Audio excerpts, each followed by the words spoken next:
sevinirsiniz. Mən efirdə deyəndə orada bəziləri deyirdi, Mehdi Usta akademikdir, yoxsa Mehdi Usta professor. Gördün qardaş? Hələ 100 min ətrafındadır. Artıq transmisiya dağılıb, avtomobilin özünün defekti var deyirlər. Yesibiti. Hada yəni o yeni zad qoya qırağa mənim başım çıxmır. Kənan bəy, düşə bilərsiniz, papaçimikinizi dağılıb. Görürsünüz, hətta baxın, qırılmağını göstərdim, sıradan çıxmağını göstərdim sizə, baxın. Toyota'nı görürsünüz, təmirdir. Neçə ilin maşındır? 15 ilə yaxın. Bütün o dediyimiz problemlərin kökündə o. Bəli, ümumi sürətlər qutusunun qiymətini mən sizə deyəcəm, Raqib bəy. Baxın, kağızdır, görürsünüz. Yəni bu filtr özü dəyişilməlidir. Bəli, tam. Yaxşı, pisləməyin də maşını. 15 ilin maşındır. Avtomobillə düzgün davranmaması Bir də üzr istəyirəm, Raqib bəy.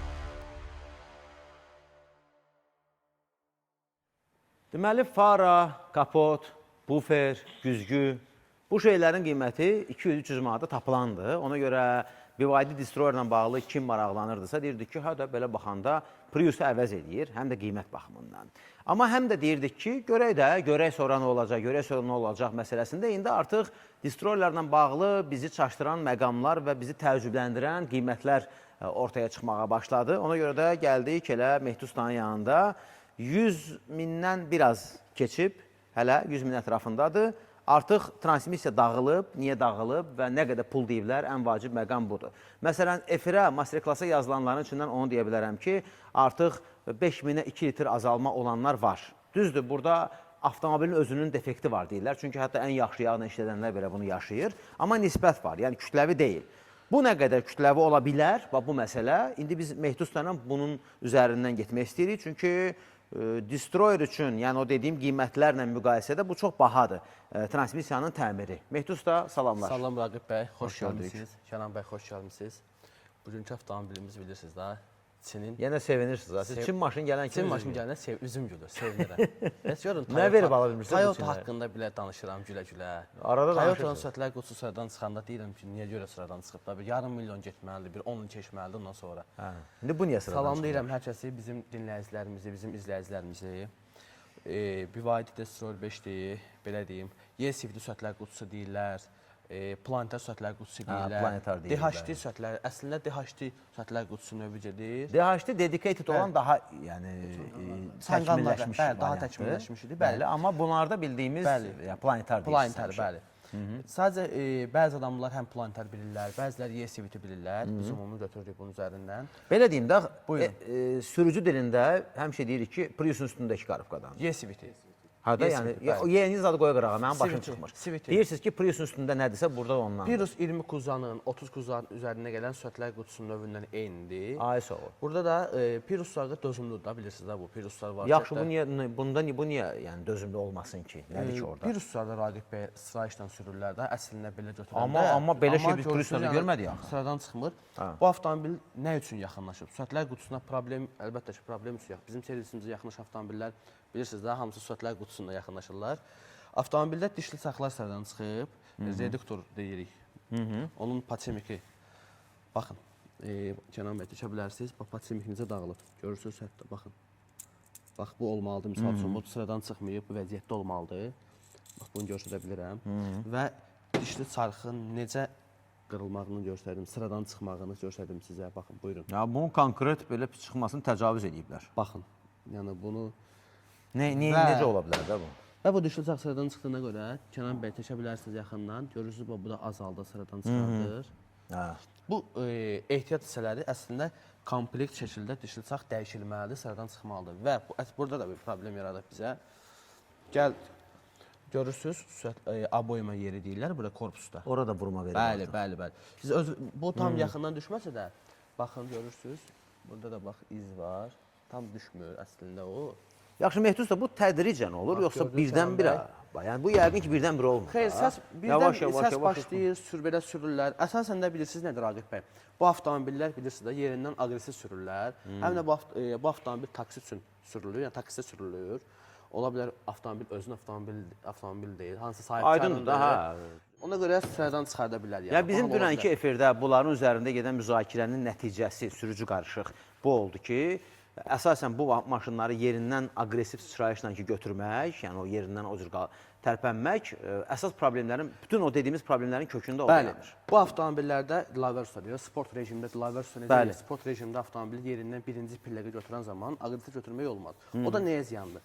Bax, konkret, yəni belə sürmək bunu sıradan çıxardır. Yəni, bunu da olmaz. Avtomobilinə yürüşü 110 min, 111 min, 100 min ətrafındadır. 100 min ətrafındadır. Yaxşı, indi biz yenə düşünürdük ki, o da belə olsa, hər şeyi tapılandı, su qiymətinədir, 300-500 hər şey var. Çox ucuzdur. Ümumi sürətlər qutusunun qiymətini mən sizə deyəcəm, Raqib bəy. Yəni, bunu avtomobilin sahibi özü mənə deyir, 3000 manata deyiblər. Yəni ona transmisiyanın... Sıfır sürətlər qutusu deyil ha. Bu ikinci, əlbəli, üstdən çıxma sürətlər qutusu. Çünki mən bilirəm ki, bunları hətta belə sırf söküb satmağa gətirənlər də var ki, ölüxana. Elə o söküb satan ölüxanlardır. Hansı ki, deyir, onun üzəri avtomobilin o sürücünün səsini, bilmirəm, indi olarsa bir WhatsApp səsini elə tutun ora mikrofonunuza. Telefonum dəstirin, bir də telefonum. Sonra deməsinlər ki, bəs şeydir də. Onun da səsini seçərik. Var məndə WhatsAppda, bəli. Və sürətlər qutusunda bu avtomobillərdə gedirlər usta yanına. Sürətlər qutusunun mayyesini dəyişəndə, bu hissədə burada bir ədəd filtr var. Bu filtr dəyişilir, amma sürətlər qutusunun iç filtrini dəyişən yoxdur. Və deyən yoxdur, sürətlər qutusunun filtri kağızdır, setkadır. Baxın, kağızdır, görürsünüz. Yəni bu filtr özü dəyişilməlidir də? Bəli. Tam. Bu filtri bu şəkildə ümumiyyətlə hər dəfə, yoxsa yenə 2 dəfədən bir xeyr, 2-3 dəfədən bir məsləhət görərəm ki, iç filtr dəyişilsin. 100 mindir də hələ nə olub ki? Artıq heç dəyişməyiblər də. Hə də, yəni dəyişməli deyil də hələ ki. Ömrünü gedib ki, qardaş, ömrünü gedib. Toyota'nı görürsünüz, Camry-dir. Neçə ilin maşınıdır? 15 ilə yaxın. Yaxşı, pisləməyin də maşını indi. 15 ilin maşınıdır. Pisləmirəm, qardaş. Maşını pisləmirəm ki. Sürətlər qutusunu pisləyirəm. Avtomobilin nədə işim var mən avtomobildə? Yaxşı, indi siz bunu neçə əmələ gətirəcəksiniz? Raqib bəy, Mehdi variantı neçədir? Dişli saxların özü yoxdur bizdə. Amma ehtiyat hissələrinin indi qiymət haqqında maraqlanıb, avtomobilin sahibinə məlumat veriləcək. Yəni, sürətlər qutusu qiymətli olmayacaq əlbəttə ki, yəni çox aşağı bir qiymətdən olacaq, amma tam qiymət dəqiqləşdirib avtomobilin sahibinə deyiləcək, ondan sonra təmir olunacaq. Yəni təxmini. Ola bilər ki, avtomobilin sahibi ehtiyat hissələrini öz alsın, fərq eləmir, yəni biz onu təmir edirik, veririk. Sadəcə bizim məqsədimiz nədir? Yəni, biz bunu çəkib göstərmək istəyirik ki, avtomobilin sürətlər qutusunda sizi gələcək üçün nə gözləyir, siz necə avtomobildən rəftar ediyin ki, yəni problem yaranmasın. Yəni, bu avtomobildə... Yox, sizə indi təxmini qiymətlər nə deyilib? Təxmini aşağı-yuxarı dişli saxların qiyməti bir 1000 manat ətrafında var. 1000 manat ətrafında? Ayrıca verən var da onun üçün? Ayrıca satışda var. Amma indi görək bizdə bu da varmı, tapa bilirik. O da yenə üstdən çıxan? Xeyr, onu artıq biz birinci əldə ala bilərik, əslində sifarişini gətirə bilərik. Çindən? Sıfır, bəli, Çindən. O vaxt aparacaq. O vaxt aparacaq, bəli. Artıq avtomobilin sahibi gözləmədiyi halda məcburuq. Ya biz ikinci əl sürətlər qutusunu əvəz eləməliyik. Və yaxud ikinci əl ehtiyat hissələrinin, dişli saxların əvəz olunmalıdır. 3000 variantına getməz, çünki o nisbətdə... Avtomobilin qiyməti ilə bunun sıfırı neçəyə düşüb, qardaş? Yəni, indi bunu keçən il 19 minə falan gətirirdilər. İndi bir balaca qiymət. Sıfırını deyirəm, amma mən sizə. Sıfırını, öyle Kənan özü sıfırını haradasa 20 min ətrafında gəldi, oturdu ona. Yəni, bu normal sayılırdı. Bizdə o prinsipə yaraşdı ki, normaldır, qiymətinə görə uyğundur. Amma indi bu qiymətlər və bu məsələlər yavaş-yavaş ortaya çıxdıqca, o yağ azalmalar və s. Ona görə mən transmisiyanı ən axırda gözləyirdim. Mən başqa şeyləri gözləyirdim açığı ki. Birinci transmisiya. Hə, yəni mən bunu heç çünki o nümunənin üzərindən götürəndə dağılmamalıydı. Bilirsiniz niyə gülə-gülə bunu deyirəm? Mən efirdə deyəndə orada bəzilər deyirdi, Mehdi usta akademikdir, yoxsa Mehdi usta professordur, hardan bilirsən? O indi deyəcəklər. O 100 min sıradan çıxacaq. Gördün qardaş? O indi deyir, amma burada həm də sürücünün avtomobillə düzgün davranmaması faktoru da var. Bir də üzr istəyirəm, Raqib bəy. Bu növ sürətlər qutusu Priusun 20 kuzanın üzərində gəlir, 30 kuzanın üzərində gəlir, düzdür? Onlar da taksidə sürülür da, onlar da aqressiv sürülür da, düzdür? Onlar niyə sıradan çıxmır? Eyni növ pillələrdir. Demək, burada nə var? Keyfiyyət. İndi onun üçün mən yenə də gəlirəm keçən dəfə dediyimizə ki, siz o biri variantı da gətirin, qoyun bura yan-bayan, bunu da qoyun yan-bayan. Onun çəkisindən, ağırlığından, mikrometrindən, hər şeyindən baxaq görək ki, Çinin keyfiyyəti göz qabağındadır, yəni çox tez. Dişli çax sıradansa, burada 100 minə hər hansısa bir elektron bir sensor sıradan çıxsa, deyərəm ki, elektron bir ehtiyat hissəsidir, amin. Hansısa bir friksiyon paketində yanma olsa, deyərəm, ola bilər. Bu da sürücünün, belə deyim, aqressiv sürüb avtomobili, yağının vaxtını dəyişməmiş. Amma dişli çaxda, yəni biz buna Lowrill'də şestirlə dedik. Şestirlə də, hə, dişli çaxda. Bunun tez sıradan çıxmağı çox azdır, yəni 100 minə çox tezdir. Əvvəlki maşınlarda, hə, yəni 100 mində belə bir şey söhbət olmayıb, bu realdır və biz bunu son bir il ərzində əsasən elə Mehdi usta ancaq bu maşınlarla bizə zəng edir ki, gəlin nə bilim, Çin variantı falan maşın gəldi, dişli çarx falan maşın dişli çarx. Çanqanı mən sizə atmışdım da, sadəcə onu Bəli. çəkməyə Çanqanı çəkməyə yiyəsi icazə vermədi. 47 min. 47 minə onun nəyi dağılmışdı? Yağ nasosu sıradan çıxmışdı. Yağ nasosu. Hansı model idi? Çanqan A5, A6. 6 yağ nasosu sıradan çıxıb orada da transmisiyanı dağıdıb. Yəni 1.5 indi plug-in onu qoymadılar çəkməyə, yaxşı. Amma yenə də biz adamlarda bir şey var da, nə qədər ki maşın məndədir, qoy bunu pisləməyim, sonra sata bilmərəm. Satandan sonra deyir, hə, məndə də elə idi. Yəni bizdə bu reallıq var. Bəli. Bunu hətta keçən dəfə bir dinləyici öz efirə yazdı ki, nə yalan deyim, mən özüm belə bir başqa modellə bağlı idim. Mən hansı model idi? Dedim, mənim özümdə belə o maşın var idi və siz onu o vaxt deyəndə ki, problem, mən dedim ki, niyə elə deyirsiniz? Amma Cruz, hə. Dedim, məndə də o problem var idi ya. Sadəcə istəmirdim etiraf edeyim, çünki qorxurdum ki, maşın əlimdə qalacaq. İndi deyir, satmışam, ondan pis maşın olmayıb, belə. Yəni, bu da bizim reallığımızdır. Ona görə göstərdik də, bizdən yenə də göstərməkdir.